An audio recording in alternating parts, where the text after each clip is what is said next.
The squad car's headlights cut through the quiet night as Officer Daniels stepped out, the gravel crunching under his boots. He adjusted his belt and sighed, already knowing how this would go. Another late shift, another routine stop. The driver's hands were steady on the wheel, license and registration ready before he even asked. "You know why I pulled you over, sir?" Daniels asked, flashing his light over the back seat. "Just fast food wrappers and a kid's car seat."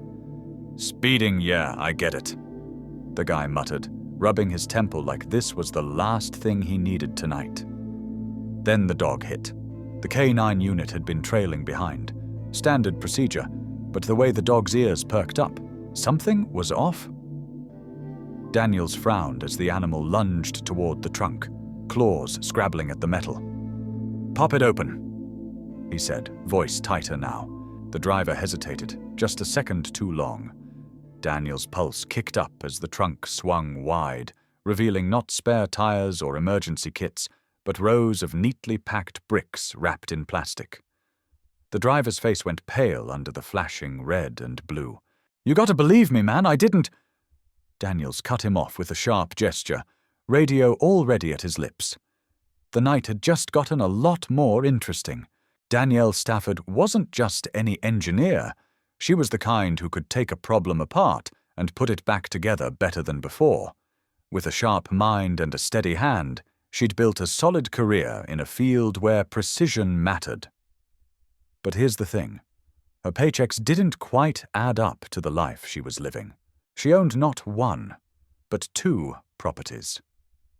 The first was a modest place, the kind you'd expect from someone with her salary. But the second? That's where things got interesting. In 2018, she bought a property outright. No mortgage, no loans, just cold, hard cash to the tune of nearly $65,000. For someone earning an engineer's wage, that kind of purchase didn't just raise eyebrows. It made people wonder how the numbers could possibly work. Danielle wasn't flashy.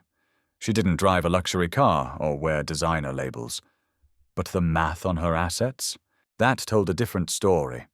One that didn't quite fit the picture of a hard-working engineer playing by the rules. Stafford's home wasn't just a place to live. It was a shrine to excess. The foyer alone could have doubled as a boutique, with 3 Louis Vuitton handbags displayed like museum pieces on a polished mahogany shelf. Each one was pristine, the leather so soft it looked untouched, as if they'd never been carried outside. But who buys handbags just to stare at them? Then there were the watches. 9 of them, each a masterpiece of engineering and opulence. A Patek Philippe with a face so clear it could have been mistaken for a mirror. A Rolex with diamonds embedded in the bezel, catching the light every time you moved. A limited edition Audemars Piguet that probably cost more than most people's cars. They weren't just timepieces, they were statements. But what kind of person needs 9 statements on their wrist? The rest of the house followed suit. Crystal decanters filled with amber liquid. A grand piano that probably hadn't been played in years. A closet full of suits with price tags still dangling. It was all so carefully curated, so deliberately extravagant. You had to wonder, was this really about taste, or was it about something else entirely? Maybe it was about power. Maybe it was about hiding. Or maybe it was just about having so much that no one would dare ask where it all came from. Stafford had a way of living that made people whisper. 3 years of designer clothes, first-class flights, and dinners at places where the wine cost more than most people's rent. But here's the thing. No one could figure out how she paid for it. Her job at the marketing firm was decent, sure, but not that decent. No promotions, no big bonuses, nothing that would explain the sudden upgrade in her life. She'd shrug it off when friends asked, laughing like it was all just good luck. "Oh, I've been saving," she'd say. But everyone knew that wasn't true. Her old roommate once joked that Stafford must have found a money tree in her backyard. The joke stuck, but no one really thought it was funny. Because the truth was, no one had a clue. And that was the part that made it all so fascinating. Where was the money coming from? And why was she the only one who didn't seem to care how suspicious it looked? The patrol car's lights flashed in the rear view as Stafford pulled over, his grip tight on the wheel. He rolled down the window, forcing a smile as the officer approached. "Evening, officer. Everything all right?" The officer didn't smile back. "License and registration, please." Stafford handed them over, his pulse quickening as the officer's eyes flicked to the back seat. A beat of silence, then, "Step out of the vehicle, sir."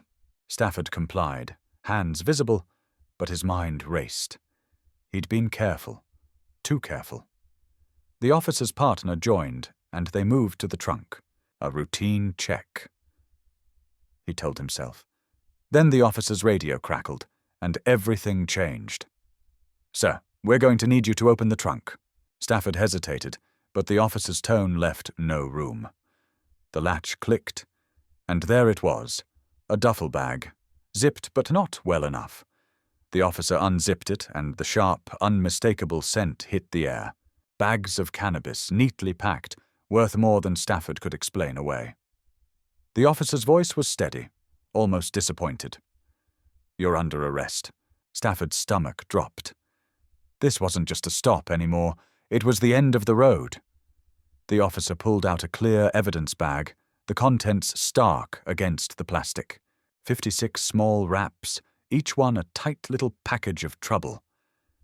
"This is what we found on you, Stafford. 56 individual wraps of crack cocaine." The words hung heavy in the air. No room for misunderstanding. "Street value? About £2,800? That's not small time, mate. That's possession with intent to supply, and that's a serious charge."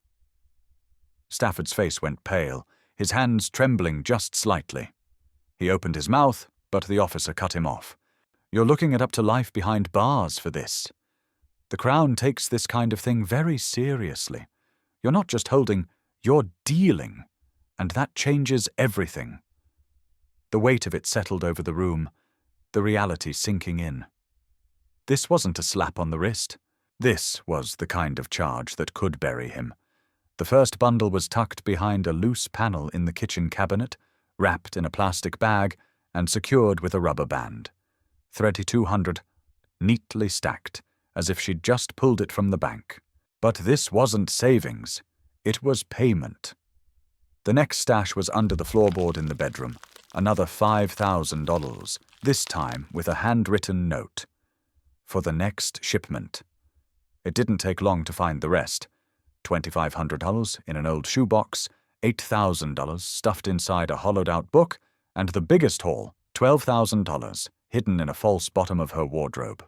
Every pound spoke of her role, not just as a bystander, but as a key player. She wasn't just holding the money, she was counting it, moving it, making sure it got where it needed to go. The totals added up fast, and the picture became clear. Stafford wasn't just involved in the operation, she was running it. Stafford leaned forward, her voice steady but firm. "Look, it wasn't just me. There was a guy from Liverpool pulling the strings, calling all the shots. He was the one running the whole operation, not me. Most of that cash? It wasn't even mine. I was just a small part of something much bigger, something way more complicated than anyone realizes." She paused, shaking her head slightly. "This isn't some simple case of one person running a side hustle. There are layers here, people you don't know about, connections you haven't uncovered. If you think this is straightforward, you're missing the whole picture." Her tone carried a mix of frustration and urgency, like she was trying to make them see what she saw. "You've got to dig deeper. There's more to this than meets the eye." Stafford was hit with some serious charges that could have put her away for a long time. The prosecution came at her with accusations of supplying Class A drugs, which is about as heavy as it gets in the courts. On top of that, they tacked on charges for possessing criminal property. Money and assets they claimed were tied to her illegal activities.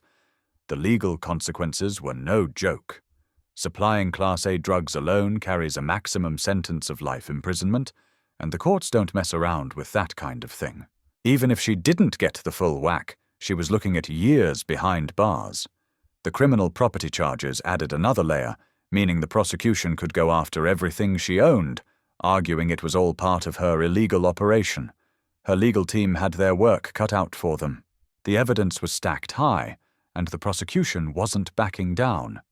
Stafford was facing the very real possibility of losing her freedom, her assets, and her future all in one go. It was a fight she couldn't afford to lose.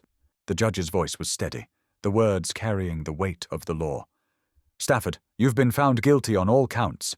The court has considered the severity of your actions, the harm caused, and the need for justice to be served." A pause, just long enough for the reality to sink in. "You are hereby sentenced to 7 years and 6 months in prison." The room was silent, the air thick with the finality of the moment. Then came the next blow.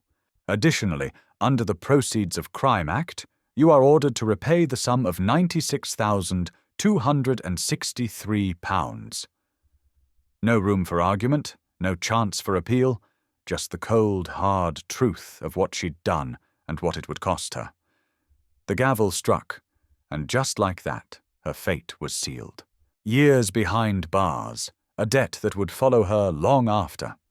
The consequences weren't just coming, they were here. It's hard to believe how quickly things can spiral out of control. One moment, everything seems fine, and the next, you're staring at the wreckage of choices you never thought would lead here. Stafford's actions, well, they've left us all reeling. The fallout isn't just about what he did. It's about the trust that's been shattered, the relationships that might never recover. People are asking questions I have now, a photo I want the to kind show that you, don't if I have could easy get it up answers. here. Was it worth it? In Could any transit, of the this have Transport been Workers avoided? Union. The truth is, we'll never really know. But one thing's for sure, the consequences are just beginning, and they're going to ripple through everything, changing lives in ways we can't even predict yet. It's a harsh reminder that some decisions can't be taken back, no matter how much we might wish they could.